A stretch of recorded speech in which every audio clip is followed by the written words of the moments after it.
Los locos de Buenos Aires. Una forma diferente de perder la razón. Idea y conducción, Roberto Ruiz. Coordinación, edición y producción, Camilo Ruiz. Uno y su obra de teatro, otro con su flauta y su gato, otro poeta, periodista y otro actor y oficinista. La ciudad los ama y que los locos de Buenos Aires latiendo por todas partes. Cuidado con esa gente, no se sabe qué pretende.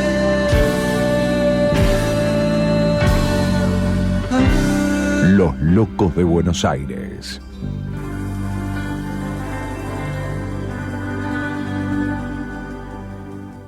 ¿Qué tal? ¿Cómo les va? Otro miércoles junto a ustedes, acá, miércoles 28 de julio. Ante todo, quiero agradecer a la gente de la radio, a Diana, a May, a Sole, a Gustavo, a Leandro, a todos que hacen que este programa pueda salir al aire desde ahí, desde el estudio. Y por supuesto acá a Camilo, que lo tengo acá al costado, manipulando todo lo que hace que ustedes después puedan escuchar este programa. Digo que, o espero que por ahí estos sean ya los últimos programas que hagamos aislados, porque de acuerdo a lo que dijo ayer el jefe de gobierno de la ciudad, se empiezan a ampliar las actividades, se va a poder empezar a salir más, y aparte ya parecería que están vislumbrando que en un mes más o menos, o cuando empiece ya principios de septiembre, o cuando empiece la primavera,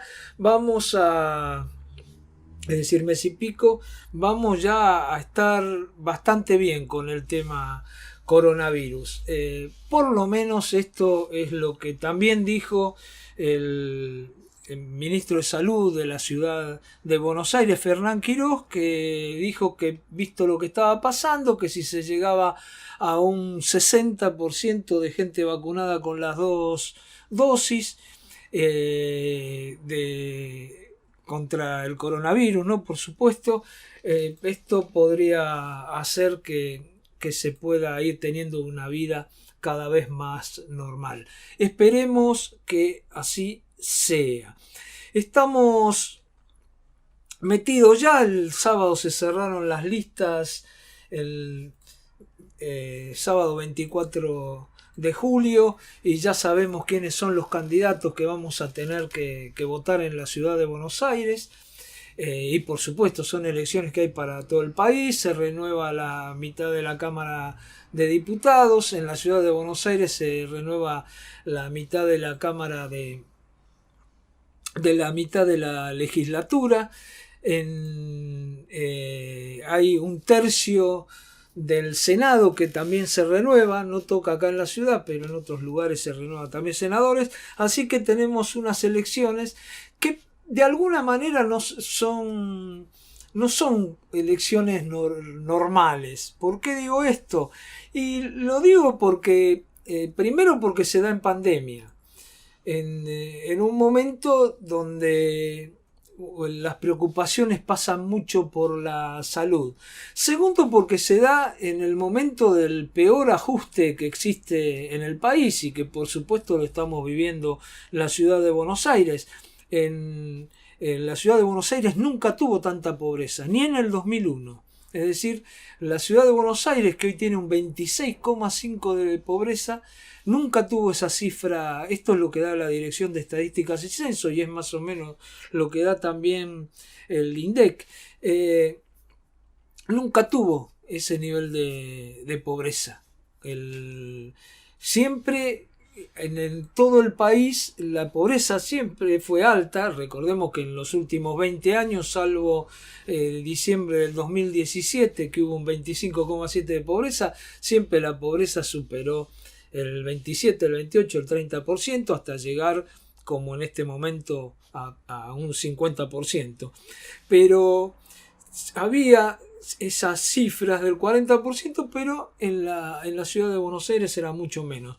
Por ejemplo, cuando hablo del 2017, que había un 25,7% a nivel Argentina, en la ciudad de Buenos Aires había alrededor de un 11%. Así que estamos en una situación muy difícil acá en la ciudad de Buenos Aires. Estoy hablando de una ciudad que tiene 3 millones y monedas de gente, 3 millones y algo más, que hay casi 900.000 pobres. Y lo peor de todo esto, que muchos de esos pobres es gente que trabaja y que trabaja muchas horas por día, es decir, pero que por más trabajo que tenga no cubre la canasta básica, lo necesario para poder ganarle a la pobreza. Así que estamos en una situación muy complicada. ¿Y por qué digo esto? Porque claro, son unas elecciones que vienen vaciadas de contenido. Está el gobierno que en el 18 y el 19 manejó una economía muy mala, y el gobierno que en el 20 y el 21 manejó la economía muy mal, con un ajuste feroz. Lo que decía recién, la gente por debajo de los niveles de la pobreza, los jubilados peores pagos que en los momentos que se decían que ganaban muy mal en la Argentina, y que ganaban no muy mal, que por ahí eran menos los que ganaban la mínima, pero que los que ganaban la mínima muy mal. Quiero decirlo allá en los 90, ¿no?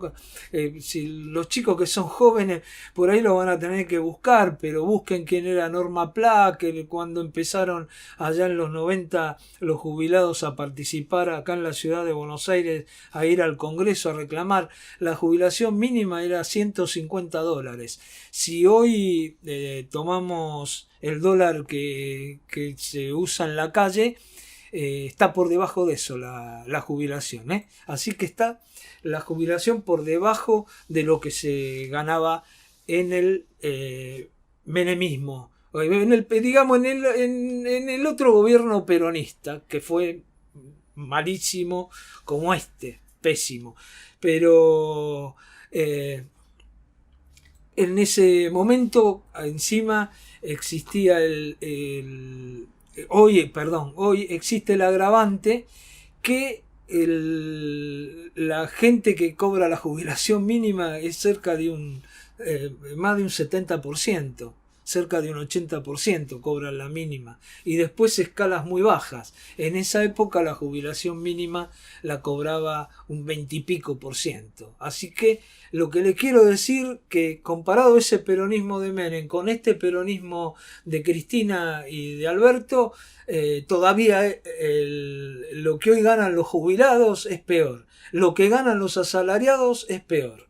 Así que bueno, tenemos un problema, porque en estas elecciones vamos a escuchar mucha chicana, mucho ida, mucha vuelta, pero los que van a estar debatiendo y los que más posibilidades tienen de entrar y de tener más diputados son los responsables de esta situación económica que estamos viviendo. Bueno, para terminar, porque hoy tenemos un programa con muchas cosas, así que quiero que ustedes vayan escuchando lo que pasa muy rápidamente. Se cerraron las listas en la ciudad de Buenos Aires, no hubo mucha novedad. Cristina decidió y Alberto Fernández, que el primero en diputado va a ser Leandro Santoro, este hombre que venía del radicalismo y que hoy es ultra kirchnerista. Segundo, Gisela Marciota, que por su vinculación con Santa María, que es el que pone mucha plata en la campaña electoral, que es el que vive de los edificios, porque es el secretario general del sindicato de encargados, que ustedes ya saben, es un sindicato que no tiene contraposición, entonces cada vez que le dan un aumento al encargado agregan alguna otra cosa que es plata que va para el sindicato y son millonarios, por eso la pusieron a Gisela Marciota ahí. Y tercero, Carlos Heller, al cual le deben favores de algún otro momento y de alguna otra campaña electoral. Así que nada nuevo, los mismos de siempre, como diría Chizo de la Renga. Y bueno, digo esto en el Frente de Todos, era diputado nacional en Juntos, primero Vidal, segundo Tetaz, un economista que uno a veces piensa que mejor que todo lo que propone no se lleve adelante, y así las cosas. La izquierda, Miriam Bregman, nada nuevo, pero por ahí la semana que viene, que si tenemos un poco más de tiempo, les cuento un poco quiénes van en la lista de los legisladores, cómo se arma la lista, y esto del amiguismo. Total, la consigna del gobierno nacional es todos contra Macri, como suele decir cierta izquierda. Hoy hay que estar contra Macri para que no vuelva, cosa extraña para discutir en unas elecciones. Y desde el lado del macrismo, todo contra Cristina, que nosotros somos mejores, aunque fuimos peores cuando o iguales, porque peores que Cristina y que Alberto es muy difícil, cuando gobernamos. Así que estamos en problemas. Así para poder elegir a alguien, vamos a optar por alguno o no, o nos quedaremos en casa, vaya uno a saber. La pena de todo esto que no hay una movilidad como hay en otros países, como en Colombia, como en Chile, como en Ecuador, como en otros países, que la gente sale a la calle. Acá parece que los jóvenes han decidido no salir a la calle mientras hablo de salir en serio a proponer cosas nuevas, mientras gobierna el peronismo, porque parece que muchos se sienten muy cómodos con el peronismo, y algunos viejos también. Bueno, vamos a un tema musical para recordar el año 91, recién hablábamos, cuando estábamos mal, pero no sabíamos que en el 2021 íbamos a estar mucho peor con los mismos con los que estábamos mal, o casi los mismos, más allá de alguna renovación. Hay, más allá de las elecciones que hablaba al principio, más allá de todo lo que estaba diciendo, sobre todo en lo que tiene que ver con que hay mucha gente que no tiene esperanza y que está poltronada y que no quiere salir a la calle, no quiere pelear, o porque no le interesa, o porque está cooptada por uno de los gobiernos, bueno, por lo que sea. Más allá de eso hay todos los días lucha. El problema es que no hay un hilo conductor y están aisladas. Pero paros y movilizaciones hay todos los días. Pero claro, la diferencia que había por ahí en otros momentos es que se unían las luchas, y eso hacía que se le torciera el brazo a los gobiernos. Pero bueno, eso no es lo que está ocurriendo. Pero luchas y paros hay, por lo menos acá en la ciudad de Buenos Aires, ¿no? Por supuesto. Hoy está de paro el hospital Garrahan, es el hospital de niños Garrahan, que es un hospital que está manejado económicamente. El 80% lo aporta la nación, el 20% lo aporta la ciudad de Buenos Aires. Esto hace que la nación tenga un presidente y 3 que lo acompañan, que manejen el hospital, y la ciudad de Buenos Aires tenga un solo representante en el hospital. Es decir, lo manejan en realidad los que más aportan, que en este caso es el gobierno de la nación. Vamos a escuchar a un delegado, a Gerardo Oros, que nos contaba por qué era el paro de hoy. Escuchen atentamente. Estamos realizando un paro de 24 horas en el Hospital Garrahan, que bueno, en principio lo impulsamos desde la Junta Interna de ATE del hospital en reclamo de un 50% de aumento salarial, por un salario mínimo igual a la canasta familiar y por el reconocimiento de la insalubridad en el hospital. En función de eso es que estamos haciendo este reclamo, que es la 5ª semana de paros que venimos llevando adelante el día de semana y los días de fin de semana. Y bueno, por el momento no hemos recibido ninguna respuesta favorable por parte de las autoridades, y entendemos que el 35% en cuotas que nos están dando es una miseria. O sea, el 35% en cuotas para nosotros es una rebaja salarial, y tenemos en este momento compañeros y compañeras enfermeros que ingresan al hospital con salarios que están por debajo de la línea de pobreza, o sea, por debajo de la canasta básica. Entonces, bueno, el reclamo que llevamos adelante es justamente por mejorar las condiciones salariales y las condiciones de trabajo en el hospital. Y en función de eso es que hemos realizado distintas movilizaciones. La semana pasada fuimos al Ministerio de Salud, la anterior fuimos al Ministerio de Trabajo, y en general las respuestas que nos ha dado el gobierno han sido nulas, porque se niegan a dar una solución a nuestro conflicto, que entendemos que es un problema general, porque existe un ajuste a los trabajadores estatales en general, pero que también hay un ajuste en particular a los trabajadores de salud, quienes estuvimos al frente de la pandemia durante todo el año pasado y lo que va de este año, llevando un régimen de trabajo muy fuerte, en el cual teníamos no solamente la carga de trabajo que tuvo el hospital, sino también el estrés que significó atender una pandemia, y bueno, no se ha dado una respuesta satisfactoria a esto.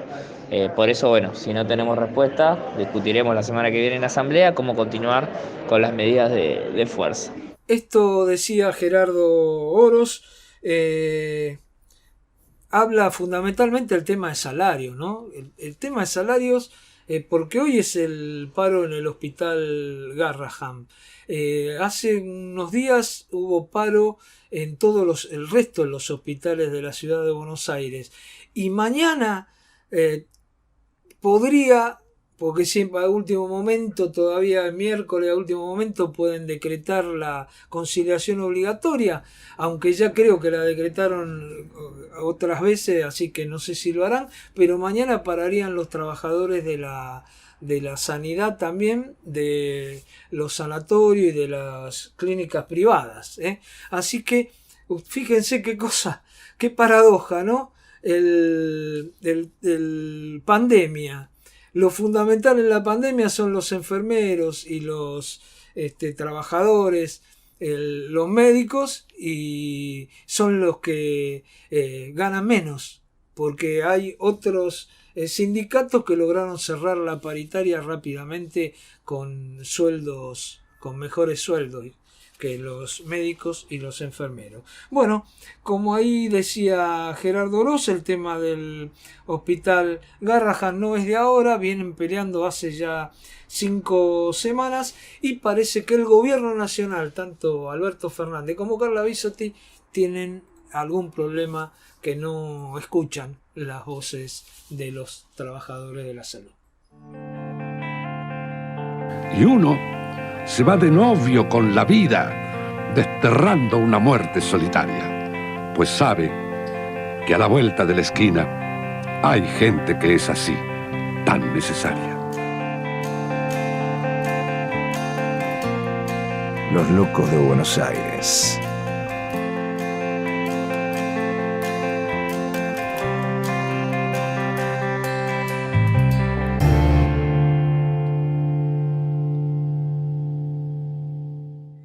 Bueno, seguimos hoy con un programa en donde tocamos algún tema que nos parece muy importante, como es este tema de lo que hablamos con Rosana López Rodríguez, con la licenciada, de este tema de los documentos para no binarios, ¿no? Creo que esta polémica habría que instalarla porque es muy interesante y hace a un futuro no solo de la Argentina, de la humanidad.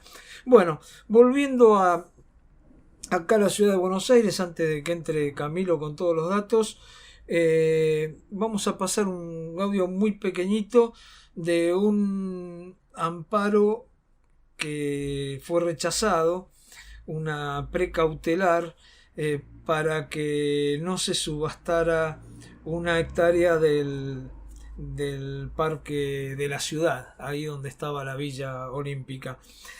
Vamos a escuchar qué explica esto, es decir, se terminó subastando. Sabemos que hay muchos negocios que se están haciendo acá en la ciudad de Buenos Aires, y también sabemos que se denuncian, cada uno denuncia a aquellos en los cuales su sector político no está involucrado. Si está involucrado su sector político, no lo denuncia. En este caso es María Eva Cousubitis, que es ingeniera de la Cátedra de Ingeniería Comunitaria de la UBA. Escuchemos. Esta historia es una historia que se remonta al año 2013-2014, cuando empieza a discutirse el Plan Maestro de Comuna 8. Ahí finalmente se sanciona la ley 5.235, que reconoce que el barrio olímpico va a ubicarse, va a emplazarse en la zona sur de lo que conocemos como el Parque de la Ciudad. En el año 2016 se retoma esta idea de vender tierras públicas del Parque de la Ciudad, y así es como en el año 2016 se ponen a la venta 29 hectáreas del Parque de la Ciudad, 29 hectáreas del polígono del Parque de la Ciudad a través de la ley 5.704. De esas 29 hectáreas, 4 hectáreas iban a estar destinadas a el barrio olímpico. De esas 4 hectáreas, 3 han sido ocupadas por viviendas sociales que corresponden al barrio olímpico, y quedaba 1 hectárea libre. Ahora bien, esa hectárea libre en realidad está fraccionada en 10 lotes que hoy fueron subastados.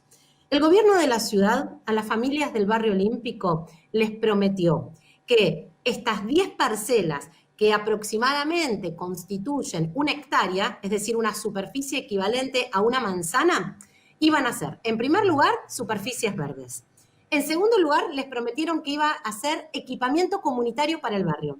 Y en tercer lugar, les prometieron que iban a ser destinadas estas tierras a viviendas sociales. Nada de esto pasó, y estas tierras han sido hoy subastadas para poder desarrollar emprendimientos inmobiliarios. Hemos ido a la justicia porque, en primer lugar, consideramos que es inconstitucional la ley 5.704. ¿Por qué? Porque el Plan Urbano Ambiental establece con claridad que las tierras públicas en la ciudad de Buenos Aires tienen que estar destinadas a espacios verdes, a equipamiento comunitario o a vivienda social, no a el desarrollo de emprendimientos inmobiliarios. Y le hemos pedido a la justicia, a partir de una medida precautelar, que frene esta subasta. Lamentablemente, la subasta no fue frenada y hoy se han subastado 5 de esos 10 lotes. Lo que comentaba es que fue rechazado, se subastaron los terrenos de ahí de lo que fue la Villa Olímpica, justamente ahí donde está el Parque de la Ciudad, y bueno, es parte de estos negocios que se están haciendo con terrenos que lo mejor sería, como recién decía María Eva, que se utilizaran para el bienestar, ¿no? Se necesitan espacios libres. Hay otras cosas que pasan también en la ciudad de Buenos Aires, como el tema todavía de Costa Salguero, en Barracas, bueno, en todos los lugares que se están haciendo negocios inmobiliarios, y esto también existen en otros lugares. Y hay otros negocios que por ahí uno dice, no, esto es más social, como lo que está pasando en la Reserva Natural de La Ferrer, que ahí quieren construir departamentos para el plan Procrear, y quieren terminar con la Reserva de La Ferrer. Nosotros teníamos unos audios de los vecinos de La Ferrer, pero hoy no nos da el tiempo para pasarlo. Pero concretamente en lo que es la Reserva Natural, que aparte sirve por el medio ambiente, para todo, para que la gente disfrute el aire libre ahí en La Ferrer, quieren hacer los edificios ahí, cuando en realidad tienen cantidad de lugares donde los podrían hacer. Bueno, ¿cómo te va, Camilo? Muy bien, muy bien. ¿Cómo estás? ¿Bien? Bueno, qué programa hoy, Para Sí. pensar, yo creo que hay que guardar las notas. Economía, digamos que fue una muy buena nota, pero estamos acostumbrados a hablar de economía. Pero la nota con Rosana López Rodríguez me parece fundamental para el debate en el feminismo, ¿no? Es fundamental. Bueno, como venimos, se abre todo en la ciudad, ¿qué pasa? Ya está. ¿Se acabó la pandemia? Sí, ¿O estamos yendo a eso? Siempre y cuando se siga vacunando, ese es el camino, ¿no? El camino hacia la nueva normalidad, como le dicen. Che, quiero aprovechar hoy para felicitarte, porque desde este micrófono vos siempre sostuviste cómo se iba avanzando, cómo determinadas cosas no iban a generar problemas epidemiológicos. Hablamos de cantidad de cosas y que hoy los datos con el diario del lunes nos dan la razón. El tema de que había que abrir las escuelas para que los chicos fueran, bueno, todo eso no tuvo incidencia en lo epidemiológico. Sí. Y también con todo lo que hablábamos y que vos comentabas sobre las cosas que se iban abriendo, bares, que vos decías que era bueno, el deporte, y Sí. bueno, no nos equivocamos en eso. Nos equivocamos en cantidad de cosas, pero en eso no. Claro. Y fundamentalmente vos, que eras el que traía los datos, ¿no? Sí, siempre parecía como lo más saludable, por supuesto, teniendo en cuenta los números, que es una situación excepcional. Siempre parecía lo más saludable abrir a cerrar. Sí. O por lo menos el abrir, pero con protocolos estrictos, el uso del tapaboca y demás. Como por ejemplo, ¿no? Ahora desde hace una semana, algo que me interese bastante, los cines empezaron a trabajar con el 50% del aforo. Y ayer estuve en una sala con todas las butacas ocupadas. Y la verdad que muy ordenado todo. Los muchachos, digamos, los empleados ordenaban para que justamente se mantenga y se respete la distancia entre, digamos, como las burbujas, la gente que usa el tapaboca. La verdad que siempre lo que de alguna manera tratamos de promover es eso. Es no que se corte la actividad, sea la actividad que sea, sino que sea una actividad cuidada. Simplemente eso. Y después, más allá de imágenes o videos que se viralizan o movilizaciones y demás, más allá de eso, hoy estamos viendo que con la vacunación se empieza a salir y que hubo un montón de situaciones que no generaron impacto o no trajeron lo que muchos Agoreros. Claro, decían que era muertos y cadáveres en cada esquina. Claro. Pero bueno, una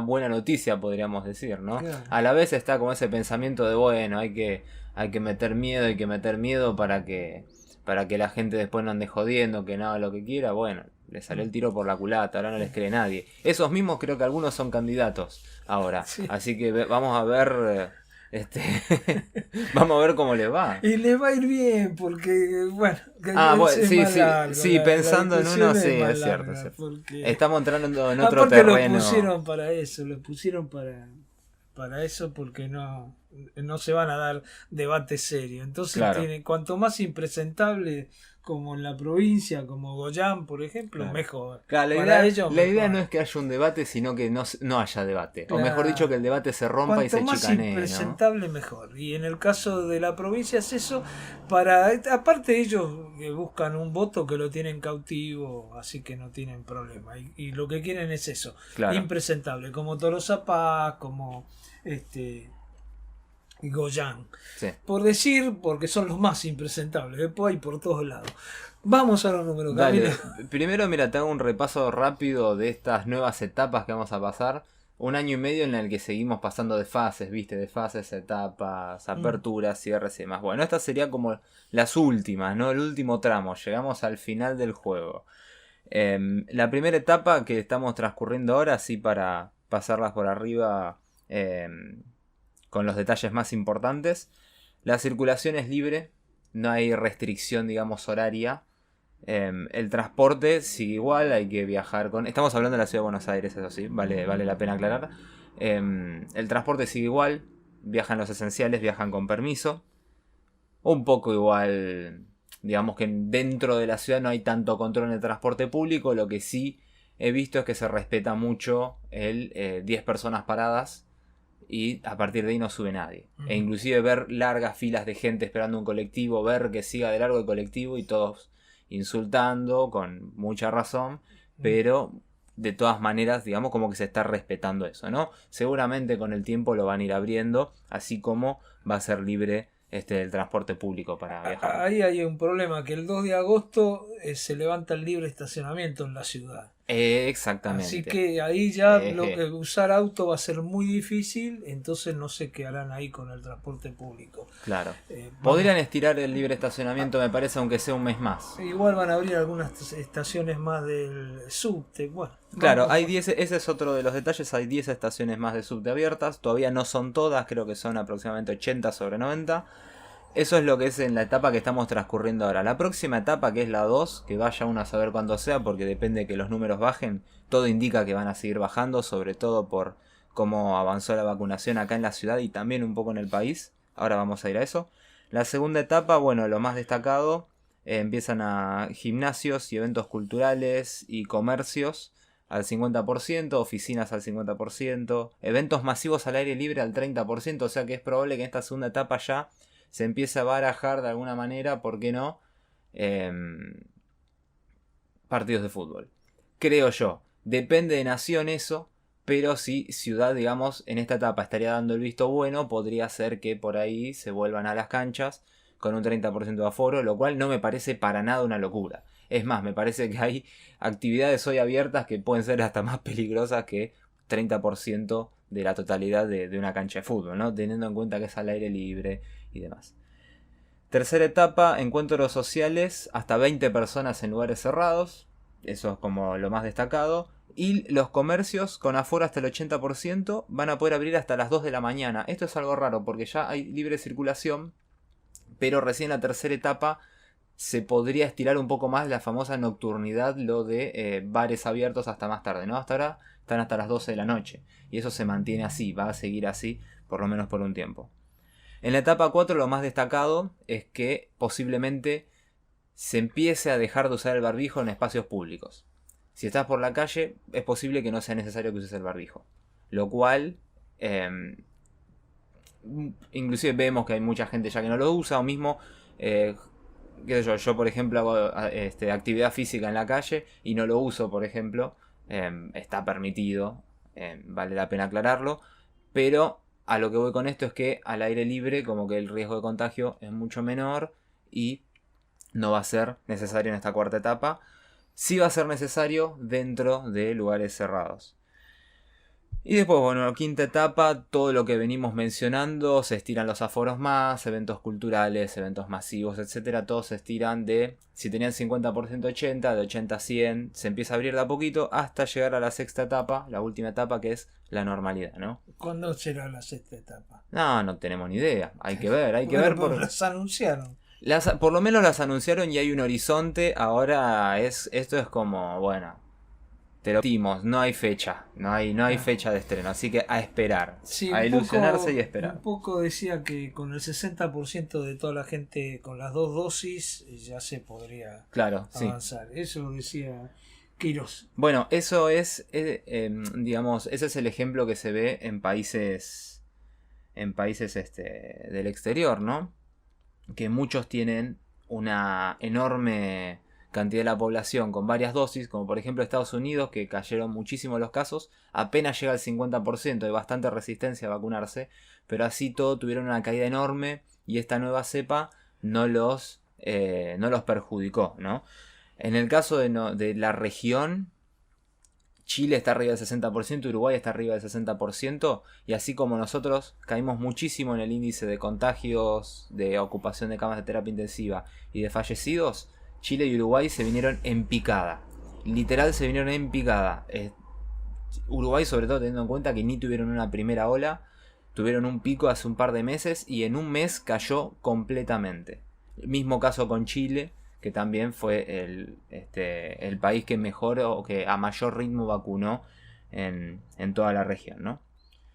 Y así, bueno, para no meternos en la vacunación de otros países, vamos a meternos en la vacunación de la ciudad de Buenos Aires. Se aplicaron ya 1.950.037 primeras dosis y 639.345 segundas dosis. Poblacionalmente se ve reflejado de la siguiente manera: un 63,4% de los residentes de la ciudad de Buenos Aires tienen al menos una dosis y un 20,78% tienen las 2 dosis, completaron el esquema. O sea que un quinto de los residentes de la ciudad completaron el esquema de la vacunación, que bueno, que es lo que corresponde, podríamos decir, ¿no? Tengamos en cuenta que todavía se sigue manteniendo como esta idea de dar a mucha población una dosis. Inclusive si vemos los números del resto de las provincias, la mayoría de las provincias tienen números muy altos de aplicación con primera dosis, la mayoría arriba del 50%, salvo casos podríamos decir excepcionales, como por ejemplo Misiones, que tiene apenas un 40% aproximadamente, pero salvo La Pampa, que tiene un 20%, San Luis, que tiene un 19%, y Neuquén, que tiene un 17%, el resto de las provincias tiene menos de un 14% de la población con 2 dosis. O sea que esta brecha se sigue estirando todavía y se está optando aún por no completar el ciclo de la vacunación y vacunar a todos los que se puedan. Acá, como ya dijimos, en la ciudad de Buenos Aires un 20% recibió ambas dosis. Esperemos que se den vuelta con esto, porque va más allá de especular con cuánta inmunidad puede generar una vacuna y prefiero que dos personas tengan una dosis a que una tenga 2. Esas son especulaciones, y la verdad que si se generó una vacuna con 2 dosis, con 2 componentes, hay que dar los 2 componentes. Claro. Es una estafa no darle a una persona los 2 componentes. Que es el problema que hay con la Sputnik, ¿no? Exacto, con la Sputnik ya es irreversible, porque no hay chance de que se vuelva y de que se consigan las segundas dosis a esta altura para vacunar a toda la gente que se le pasaron los 96 días. No hay ningún tipo de chance, ya es irreversible, así que esperemos que haya buenos resultados para que esas personas puedan recibir o segunda de AstraZeneca o puedan recibir segunda de Moderna, que llegó ahora, porque tengamos en cuenta esto también. La Sputnik fue la primera que llegó, fue la que más llegó en un principio y fue la que más se le dio a los adultos mayores, que son los grupos de riesgo. Ahora se están completando los ciclos de vacunación de un montón de jóvenes de entre 18 y 30 años sin factores de riesgo, cuando hay adultos mayores de 70, casi 1 millón de adultos mayores de 70 que no recibieron la segunda dosis. Claro. Es una locura. Acá en la ciudad hay casi 560 y pico mil, casi 600.000 personas que les falta la segunda dosis, de las cuales ya hay más de 100.000 que se les pasó los 90 días. Claro, ahí está el tema también, porque después, sí, muchas de ellas recibieron la primera de Sinopharm o la primera de AstraZeneca. Es muy probable que en 1 mes y medio, 2 meses puedan completar dentro del tiempo, digamos, necesario, dentro del tiempo indicado, puedan completar la vacunación. El problema son los que ya recibieron Sputnik, que no van a poder recibir la segunda Sputnik. Claro. Pero si ahora se hizo el contrato con Pfizer por 20 millones, por ahí directamente va a haber que dejar como que esa vacuna no se dio y dar otras dos dosis de otra vacuna y chao. Sí, en un principio no habría problemas, no hay, obviamente hay laboratorios, hay intereses en el medio, como que no hay, digamos, hay pocas pruebas de qué vacuna funciona combinándola con otra, ¿no? Pero se supone en un principio que si uno se da una dosis de una y la otra, o dos y dos, en un principio no pasaría nada. O inclusive sería no sería contraproducente, que eso es lo importante, ¿no? Por eso hay recomendaciones de si tuviste COVID esperar 3 meses hasta vacunarte y demás. Así que en un principio se podría solucionar normalmente todo lo que venimos diciendo, ¿no? Sobre todo este problema con la segunda dosis de Sputnik. Que entre paréntesis, la vacunación en Rusia, para darnos una idea, medio que un desastre. O no sé si no se quieren vacunar los rusos. No sé si se están dando Sputnik, por ahí se están dando otra cosa. Pero tienen porcentajes muy bajos. Tienen un 15% con 2 dosis, ¿no? Y nosotros tenemos un 13% para darse más o menos una idea. Pero bueno, dejando de lado la vacunación y dejando de lado la cuestión segunda dosis, vamos a los casos. Promedio de casos diarios en los últimos 7 días fue de 705. Y un dato muy alentador, en estos 7 días con los cuales hice el promedio, todos los días hubo muchos más recuperados que nuevos contagios. Cada vez son menos los casos activos y esto también nos muestra un pequeño horizonte, ¿no? El promedio de fallecidos le cuesta un poco más, pero sigue bajando. Pasamos de 16, 17 que hablamos la semana pasada, pasamos a 14. Se están haciendo aproximadamente 18.400 test diarios. Y la positividad bajó y está estacionada en un 9%. Esperemos que siga bajando. Recordamos, lo recomendable es entre 5 y un 10%. Hay 200 camas ocupadas en el sistema de salud público. 200 camas de terapia intensiva sobre 600. Es un 33,3 periódico por ciento de ocupación. Y en el sistema privado 582 sobre 1222, lo cual significa un 47,6% de camas de terapia intensiva ocupadas, como dije recién, en el sistema privado. Todos los números respecto a las últimas semanas, todos los números vienen bajando. Y creo que esta designación de estas nuevas etapas, mostrar un horizonte, una luz al final del camino, viene por este lado. Viene porque están bajando los números y están bajando muy rápido. Esperemos que siga así, esperemos que pronto podamos llegar a esta nueva normalidad que tanto ansiamos todos. Gracias, Camilo. Por supuesto, siempre y cuando va a ser vacunando. Ah, claro.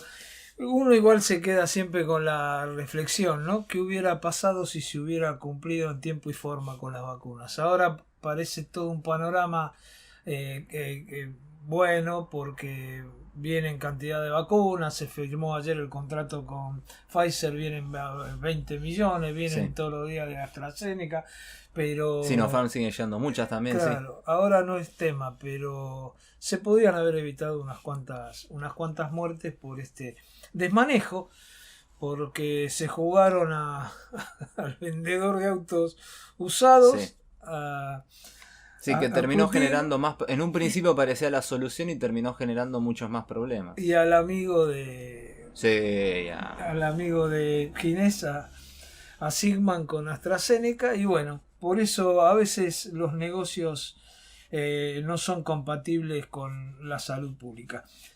Nos vamos, chau, hasta la semana que viene. Los Locos de Buenos Aires, 30 años.